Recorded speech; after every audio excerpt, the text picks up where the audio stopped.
Megastar Chiranjeevi గురించి తెలియని industry లేదు. సినీ పరిశ్రమకు ఆయన చేసిన సేవలకు గుర్తింపుగాను దేశంలో 2వ అత్యుత్తమ పౌర పురస్కారమైన పద్మ విభూషణ్తో సత్కరించింది కేంద్ర ప్రభుత్వం. ప్రస్తుతం ఆయన వశిష్ఠ దర్శకత్వంలో విశ్వంభర సినిమా చేస్తున్నారు.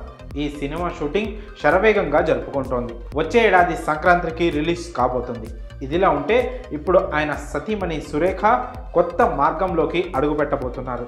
ఆమె వ్యాపారాన్ని స్టార్ట్ చేశారు.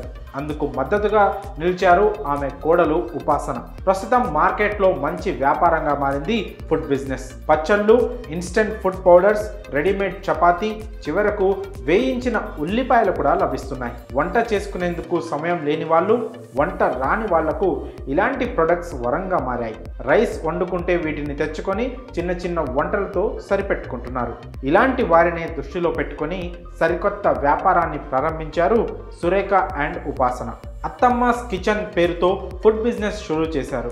ఉపాసన నేతృత్వంలో సురేఖ ఈ కొత్త బిజినెస్ స్టార్ట్ చేశారు. సాంప్రదాయ వంటకాలను రెడీ మిక్స్ రూపంలో అందిస్తున్నారు. ఉప్మా, పొంగల్, పులిహోర, రసం, ఇన్స్టెంట్ మిక్స్ ప్యాకెట్లు అందుబాటులో లభిస్తున్నాయి. కాగా గతంలో చిరంజీవికి తన భార్య చేసే రసం ఎంతో ఇష్టం కాగా ఇప్పుడు ఆ ఫ్లేవర్ భోజన ప్రియులకు కూడా లభించనుంది. దీంతో కమ్మనైన రసం ఇన్స్టెంట్ పౌడర్ రూపంలో అందుబాటులోకి వచ్చేస్తుంది. తెలుగు సాంప్రదాయాల్లో భాగంగా మరిన్ని వంటకాల రెసిపీలను త్వరలో అందించనున్నారు. చిటికెలో వంట అయిపోవాలి అనుకుంటే వీటిని తెచ్చుకొని అప్పటికప్పుడు ప్రిపేర్ చేసుకొని కడుపు నిండా భోజనం చేయొచ్చు. మరెందుకు ఆలస్యం? ఇలా రుచి చూసి అలా కామెంట్ రూపంలో మీ అభిప్రాయాన్ని తెలియజేయండి.